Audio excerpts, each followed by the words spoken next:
Nagaraju, welcome back to small TV. ఈరోజు మనం గుర్రంపూడి మండలానికి చెందినటువంటి బీఆర్ఎస్ పార్టీ రాష్ట్ర నాయకులు, గుర్రంపూడి మండలానికి పరిచయం లేనటువంటి పేరు, మండలంలో ఎక్కడ ఎలాంటి కార్యక్రమం జరిగినా, ఏ ఊర్లో ఏ ఉత్సవం జరిగినా ఆయన ఖచ్చితంగా ఆయన పాత్ర ఉంటుంది. ఆయన సలహాలు, ఆయన వంతుగా సాయం కూడా అందించడం జరుగుతుంది. అలాంటి వ్యక్తితో మనం ఈరోజు ఇంటర్వ్యూ చేయబోతున్నాం. సార్ నమస్తే. సార్ నమస్తే. మీరు ప్రస్తుతం బీఆర్ఎస్ పార్టీలో ఉన్నారు. బీఆర్ఎస్ పార్టీలో ఉన్నారు.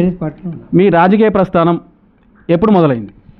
రాజకీయ ప్రస్థానం అంటే మాది 75లోనే స్టార్ట్ అయ్యింది. 1975 నుంచి సిపిఐలో స్టార్ట్ చేసిన.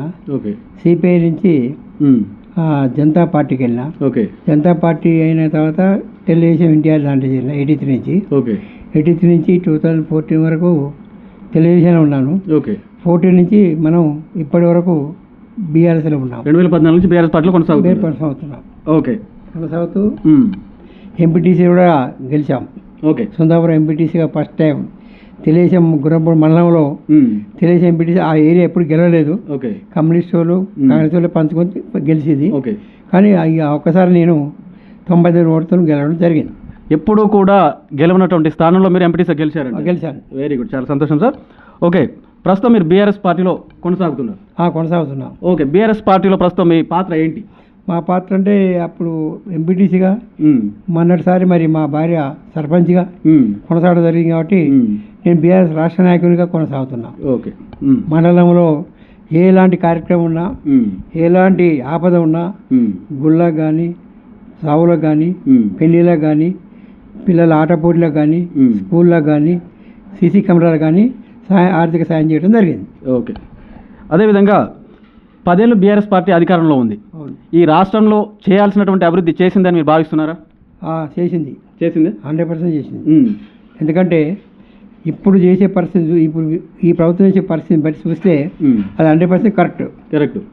100% న్యాయం చేసిందండి ప్రజలకి. ఓకే, మరి ప్రస్తుతం కాంగ్రెస్ పార్టీ అధికారంలో ఉంది. ఇంతగా బాగా పనిచేసిన బీఆర్ఎస్ పార్టీ అంటున్నారు. మరి బీఆర్ఎస్ పార్టీ ఓడిపోవడానికి కారణం ఏంటి అంటే మీరేం చెప్తారు?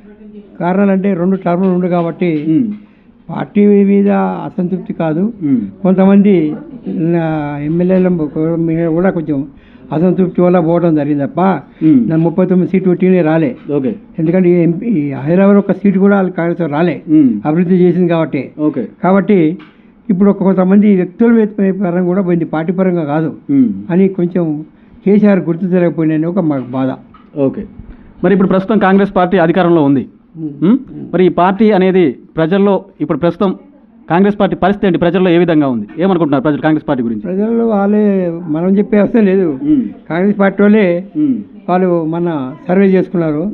17% కాంగ్రెస్కు ఉంటే 47% బీఆర్ఎస్కు ఉంటే తర్వాత మిగతాది బీజేపీ కానీ వేరే ఎంఐఎం కానీ వాళ్ళకు ఉన్నదని చెప్తున్నారు. అంటే మెజార్టీ ఈరోజు కూడా వాళ్ళు సర్వే చేసుకుంటే మనకు బీఆర్ఎస్కే ఉందనేది వాళ్ళకు తెలిసిపోయింది. అంటే కాంగ్రెస్ పార్టీ సర్వే చేస్తే కూడా కాంగ్రెస్ పార్టీ సర్వేలో కూడా బీఆర్ఎస్ పార్టీ మెజార్టీ ఉందని మీరు అంటున్నారు. వాళ్ళే చెప్తున్నారు, మేము చెప్పే కాదు. వాళ్ళ ఎమ్మెల్యేలే సర్వే చేసుకున్నారు పర్సనల్గా, మేము చేయించింది కాదు. వాళ్ళనే 15% వాళ్ళకు ఉంది, మిగతా పర్సెంట్ అయితే బీఆర్ఎస్కి బీజేపీకి ఉంది. కాబట్టి బీఆర్ఎస్ఏ వస్తుందని వాళ్ళకు గుండెల్లో దడ ఒకటి పరిస్థితి ఉంది ఇప్పుడు. ఓకే, మేజర్గా కాంగ్రెస్ పార్టీ 6 గ్యారంటీల పేరుతోనే రాష్ట్రంలో అధికారంలోకి వచ్చింది. ఈ 6 గ్యారంటీల మరి ఏ విధంగా అమలు చేస్తుంది? 6 గ్యారంటీలలో చేసేది ఒకటే, లేడీస్కు లేని పంచాయతీ పెట్టారు, ఫ్రీ బస్ అని. ఇళ్ళలో ఉండే లేడీస్ పోయి రోడ్డు మీద పడేస్తారు. వాళ్ళు భర్తల కాడ కొట్టాలి. ఏమైనా ఛాయ్ కూడా మన వాళ్ళు చెప్తున్నారు, డ్రైవరు నిజాలనే హైదరాబాద్ నుంచి ఛాయ్ కొరకు నల్గొండకి ఛాయ్ బండ చేసి తాగిపోతుంది. సీపురు కట్టుకున్నారంటే బస్సు వచ్చి కొనబోతుంది. ఆ పరిస్థితి ఇచ్చారు. అదైతే కరెక్ట్ కాదు. ఆడవాళ్ళు పంచాయతీ పెట్టి చూస్తున్నారు, రోజు టీవీలలో రోజు చూస్తురా, పంపుతురుగా, కొట్టాడుకుంటారు, వాళ్ళే కొట్టాడుకుంటారు. మన మగాయను బయటికి గుంజి కొట్టారు. ఆ పరిస్థితి ఉంది. అది ఒకటే తప్ప వేరే వాళ్ళు ఏం చేసి చెప్పు, 100% ఏం చేయలేదు. బస్సు ఒకటే చేశారు 6 గ్యారంటీల. కానీ తటకం పుట్టకం పొట్టు మీద ఇల్లు అడిగినట్టు చేశారు. 2 లక్షల రుణమాఫీ మేము పూర్తి చేశామని చెప్తున్నారు, దానికి మీరేమంటారు? చేయలేదు. ఆయన చెప్పిండు రేపు 2 రోజుల ముందే ఎలక్షన్ కౌంటింగ్ అయితే 2 రోజుల ముందు ఏం చెప్పిండు, నేను December 9 నాడు 2 లక్షలు రుణమాఫీ చేస్తా, ఇంకా 6 నెలల టైం ఉంది, మీరు పోయి ఇప్పుడేమైనా తీసుకొని ఉంటే 2 లక్షలు తీసుకొని నేను 9 తారీఖు నాడే ఫస్ట్ సంతకం 2 లక్షలు చేస్తానని చెప్పాడు. మాట చెప్పాడు. లేదు ఇంతవరకు ఎవరికి కాలేదు 2 లక్షల రుణమాఫీ. 30% కాలేదు జనవరి తెలంగాణలో. అదంతది ఆయన సొంత కొడంగల్కే పోదాం, ఆయన సొంత కొడగల్నే చెప్పాను. రైతులు మనం చెప్పడం కాదు, వాళ్ళని అడుగుదాం ఏం చెప్తారు. నేను 30% కూడా రుణమాఫీ కాలేదు, కాదు కూడా వాళ్ళ నుంచి కాదని చేతులు ఎత్తేసారు. సన్నబియ్యం, ఇటీవల సన్నబియ్యం ప్రభుత్వం ప్రారంభించింది. ఈ సన్నబియ్యం ప్రారంభించడంతో ప్రతి ఒక్క పేదవాడికి కూడా మేలు జరుగుతూ ఉంది. ప్రజలంతా మాయవైపోయి ఉన్నారని చెప్పేసి కాంగ్రెస్ నాయకులు చెప్తున్నారు. దానికి మీరేమంటారు? సన్నబియ్యం ఇవ్వాలని చెప్తారు కొంతమంది, మా ఆ కాంగ్రెస్ పార్టీ వాళ్ళు చెప్తారు. ఫస్ట్ సార్ ఇచ్చే బియ్యం మంచిగున్నాయి, సెకండ్ సార్ వచ్చే బియ్యం తినలేము, అమ్మలేము, ఆ పరిస్థితి తీసుకొచ్చారు. ఇప్పుడు అవి అమ్మి మిల్లుకు పోయే పరిస్థితి కాదు, ఇంట్లో తినే పరిస్థితి కాదు.